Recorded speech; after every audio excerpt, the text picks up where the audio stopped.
Hello everybody and welcome again to day 2 of Lord of the Rings Tale of Middle-earth Magic the Gathering spoilers. I will be your host today, Joseph Rubino from MTG Thoughtcast, and we're gonna dive right into it. Yesterday's video went pretty long, so I'm gonna take a more focused approach and only really talk about the rares and any commons or uncommons that are kind of worth their weight in salt. So let's just dive straight into day 2 of spoilers. Yesterday I forgot to put this in, but this is how the ring mechanic works. So anything that says tempted by the ring will give you this emblem. It is the ring emblem, and every time you get tempted by it, you add on to it. So by the end, if you're tempted by the ring 4 times in a game, you'll have all 4 of the abilities on it. So every time you get tempted by the ring, you choose a ring bearer. And they get all of these abilities added onto it. So the first time you're tempted by the ring bearer is legendary and can't be blocked by creatures with greater power. The second time you're tempted, it's whenever your ring bearer attacks, draw a card, then discard a card. Whenever your ring bearer becomes blocked by a creature, that creature's controller sacrifices it at the end of combat. That's the third ability. And then the last one is whenever your ring bearer deals combat damage to a player, each opponent loses 3 life. So if you get to all 4, this is a pretty hefty ability to be adding on to any of your creatures. So I think if you're playing a dedicated Tempted by the Ring deck, this is going to be very strong. You want it on creatures that are going to get in and do some combat damage. So now that we've gotten that out of the way, let's get into the actual spoilers for today. First one we're going to talk about is Cast into the Fire.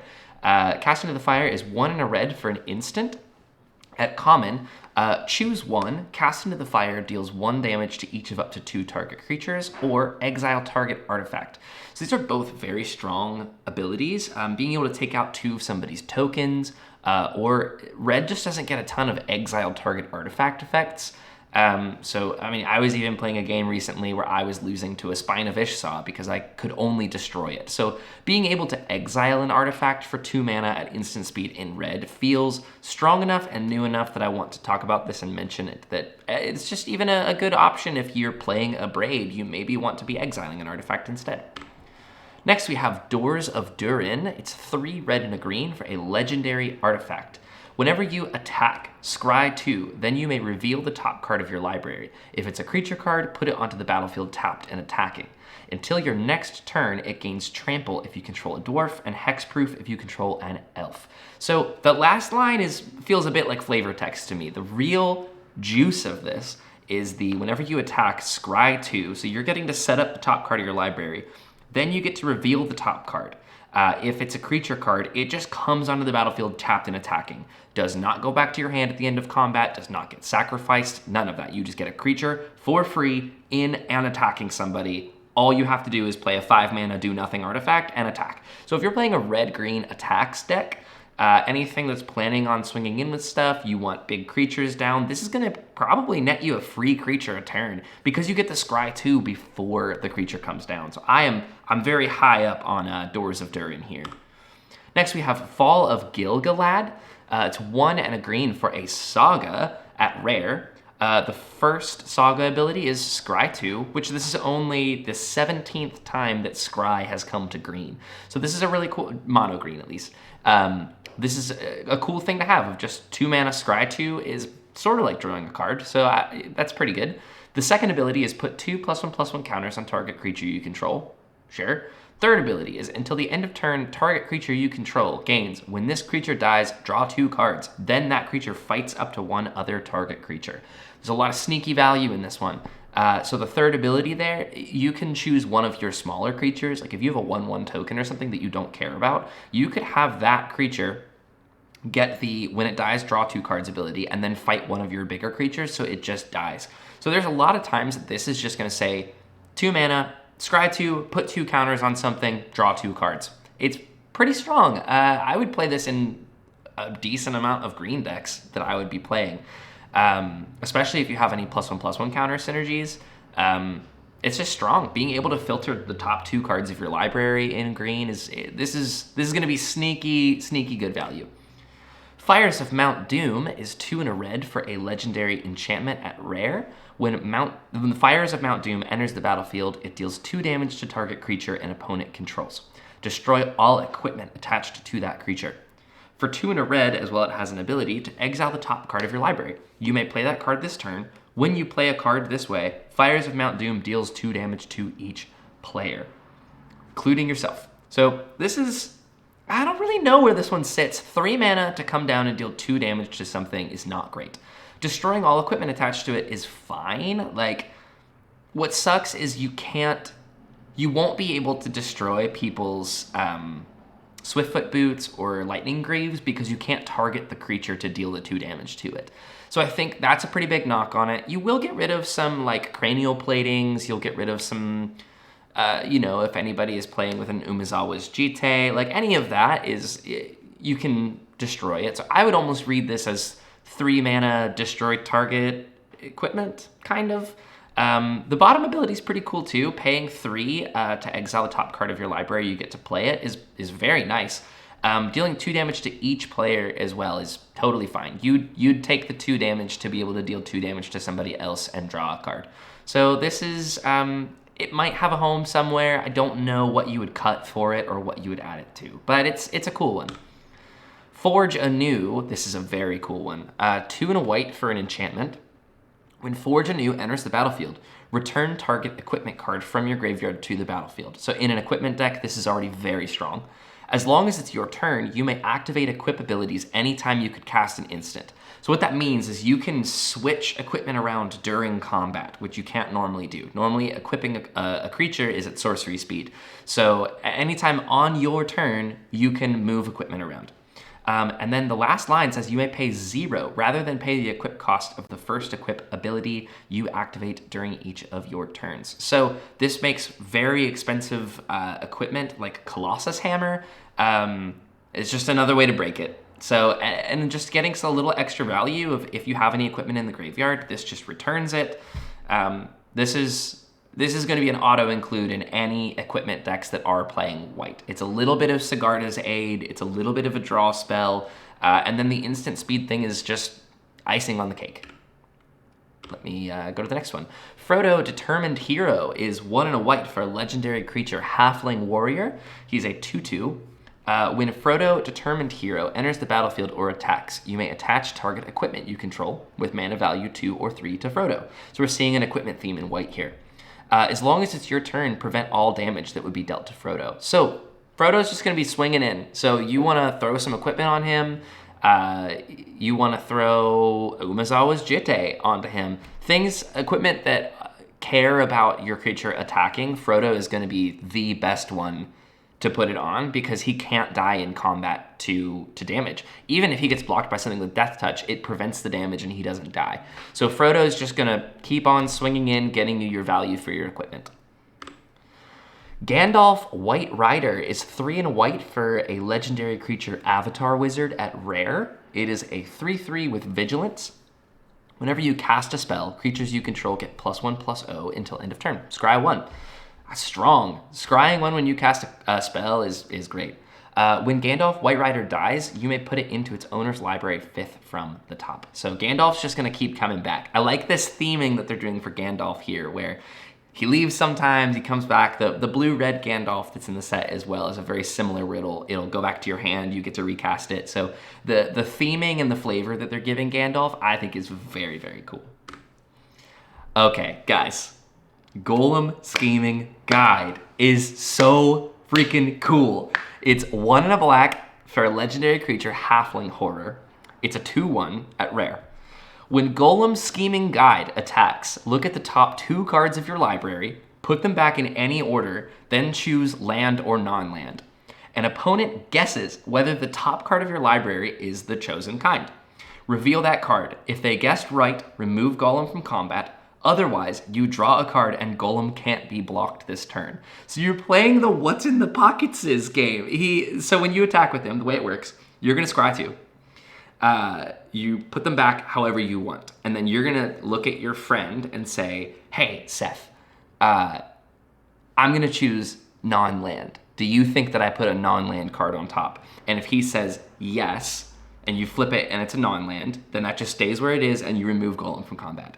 If he guesses incorrectly, you draw the card on the top and Golem can't be blocked. So you could make a really weird Voltron deck with Golem, just banking on him getting unblockable while playing this weird sub-game. I love cards like this, stuff like Wheel of Misfortune, Fact or Fiction, stuff like this that creates sub-games in Magic, I think is one of the most fun things that you can do. So I don't know if Golem is particularly good, but he is very fun.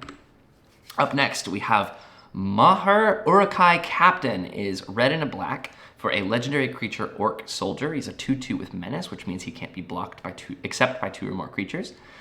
If 1 or more +1/+1 counters would be put on an army, goblin, or orc you control, that many +1/+1/+1 counters are put on it instead. So this is cool. This is the first time that we've seen a hardened scales effect for red and black, which just adds an additional +1/+1 counter onto things. Obviously, what they want you to do with this is to be playing your amass orcs. But if you're playing a red-black goblin deck that has any type of +1/+1 counter stuff in it, this is just hardened scales or is it coiling constrictor or the green and black one? I don't know, but it's still cool. Like this is a new way to be able to put additional +1/+1 counters on things in red and black. We have Mordor Trebuchet, which is 2 and a black for an artifact creature wall. It's a 1/4 with Defender. Whenever you attack with 1 or more goblins and or orcs, create a 2/1 colorless construct artifact creature token with flying named Ballistic Boulder that's tapped and attacking. Sacrifice that token at the end of combat. This card is not good, but I love the flavor of it, where when you attack, it makes a boulder that is flying, is going to hit somebody for 2, and then it's sacrificed at the end of combat. This is just silly. It's cool. I love trebuchets. This is just great. Here we have Peregrine Took. It's 2 and a green for a legendary creature halfling citizen. It's a 2/3. And if 1 or more tokens would be created under your control, those tokens plus an additional food token are created instead. So we've seen this effect on things like Chatterfang, which makes a squirrel token in addition to other tokens that are being made. This is just a cool another version of it that makes a food token. So if you care about artifact tokens entering or leaving the battlefield, this is gonna make stuff with foods. Oh, you can also sacrifice 3 foods to draw a card. That's a very strong ability that I completely missed on. So making additional food tokens, anything that's just gonna give you additional value anytime that you make an elf token or make a treasure token that's just gonna throw a food your way as well. This is really cool with Academy Manufactor, which anytime you would make either a treasure, a food, or a clue token, you make all 3 of them instead. So this would say you make a food, and then you make a token, which makes a food, which instead makes a food, treasure, and a clue. So that there's a cool artifact token deck that you could be playing with this. Here we have Ring Sight. It's 1 blue and a black for a sorcery at uncommon. The ring tempts you, and then you search your library for a card that shares a color with a legendary creature you control. Reveal it, put it into your hand, then shuffle. This is a very neat way to have a tutor in your deck that feels fair.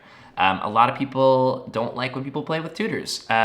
It makes the games really linear. So being able to sort of work around people's feelings about tutors of going, look, I have to have my commander out. I have to have a legendary creature. I'm restricted on what I can tutor for. This is going to be a very cheap card as well. So if you're looking in blue-black for a tutor effect and you don't want to pay for demonic tutor, you don't want to pay for, vampiric tutor, stuff like that, this is going to get you a lot of the way there, a lot of the time. We have Rosie Cotton of South Lane.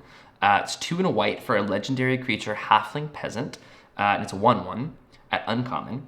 When Rosie Cotton of South Lane enters the battlefield, create a food token. Cool. Whenever you create a token, put a +1/+1 counter on target creature you control other than Rosie. So the reason we're talking about this is it's a combo piece, and it combos with our friend Scurry Oak here. Which is 2 and a green for a tree folk with Evolve. And whenever 1 or more +1/+1 counters are put on Scurry Oak, you may create a 1/1 green squirrel creature token. So what this does is if you're playing like Collected Company or Rocco Cabaretti or any of those things, if you find both of these at the same time or even Rosie after, you're gonna make your food token, which is gonna put a counter on Scurry Oak. Scurry Oak is going to get a counter, make a 1/1 squirrel token, which is going to put a counter on Scurry Oak, which is going to make a squirrel token, which is going to put a counter on Scurry Oak. So you make an infinitely big Scurry Oak and then infinite squirrel tokens until you just decide with Rosie that one of those +1/+1 counters is going to go on one of the squirrel tokens instead. So you can end the loop whenever you want it, have an infinitely large number of creatures. You also, let's say you're playing Peregrine Took in the deck as well. Every time that you make a token, you're going to be making a food as well. And then you'll have infinite food tokens that you can sacrifice 3 of them to draw a card each. So this is a really cool, this halfling deck is looking very sweet. It's looking very combo-y, very sort of a human strategy where you're playing a bunch of creatures that work together. But being able to just throw in Scurry Oak and make it, I just win the game probably, or I draw my entire deck, or if you have out like a Soul's Attendant or a Soul Warden, you gain infinite life. There's just a ton of ways that this is an enabler for infinite something. So, moving on. We have Shire Terrace. This is an unbelievably cool land. It's just a land, common, that taps for a colorless, or you can pay 1 and tap it to sacrifice it and search your library for a basic land, put it onto the battlefield tapped, then shuffle. So it has the Evolving Wilds ability for 1 mana, but the fact that it comes in and can tap for a colorless mana on the turn that you play it, I think makes this a better include in most decks than Evolving Wilds, Terramorphic Expanse, whatever. It's just being able to play your cards when you want to play them and not going, oh, my land comes in tapped this turn. Being able to sit back and do that whenever you want. If you have an extra mana up, you can just Shire Terrace. This is going to be included in a lot of decks. Witch King, Bringer of Ruin, is 4 black for a legendary creature Wraith Noble at rare. It's a 5/3 with flying. Whenever Witch King, Bringer of Ruin, attacks, defending player sacrifices a creature with the least power among creatures they control. Kind of a weird ability. Sacrificing a creature with the least power, I think most of the time is going to get things like Viscera Seer. It's going to get little enabler pieces. It's going to get Rosie Cotton of South Lane. Stuff like this. I think this is going to... Most of these effects where your opponent sacrifices a creature with, whatever power, most of the time it says with the most power, so you're getting rid of their biggest creature. I like what they're doing with this one where they're going, no, you kind of get to snipe their little guys that are going to be enabling bigger combos or are going to be, doing other things other than attacking. So this is kind of neat. 5/3 with flying is not amazing for 6 mana. So I think that there's maybe the Wraith deck wants this, like the mono black, you're playing all the Nazguls, because it's a Wraith. I don't know. Maybe it'll be cool. I would love to be surprised and see someone pull this off and really take over a game by sniping people's smallest creatures. And the last card we're going to be talking about today is Woes Pathfinder. It's 1 and a green for a human shaman at common. It's a 1/1, and it just taps to add a mana of any color. It also has an ability of 6 and a green and tap it for another target creature, gets +3/+3 and gains trample until the end of turn. So I really like this kind of card. It's pretty rare to find a common that's 2 mana and taps for a mana of any color. So I think that this is going to be a sneaky good include in a lot of decks. Also, just late game, having a mana sink of 7 mana to give something +3/+3 and trample, that's going to get in there a lot of the time. That makes this valuable late game while also being an incredibly powerful mana dork early in the game. So things are shaping up. Things are looking great for this set. I've been really impressed so far. It looks like they're really taking Commander into consideration. It looks like they're really taking Modern into consideration, which is cool because this is kind of replacing the Modern Horizons sets that have been coming out the last couple of years. So the fact that they're including things like Rosie Cotton is, it's nice for things like Modern to be able to shake it up a little bit. And, you can play a 2-card combo in a Collected Company deck now that just immediately starts going off. And, including things like the Shire Terrace, which are going to be, I would say, an auto-include in any 3-color Commander decks. So it's shaping up to be a cool deck. I'm excited to keep going with this. If you haven't yet, like, comment, subscribe down below. Join our Discord. We're on there all the time talking about the new spoilers. We have a deck building forum where we all jump in and help each other out. So jump in. Love to see you guys there, and I will see you tomorrow.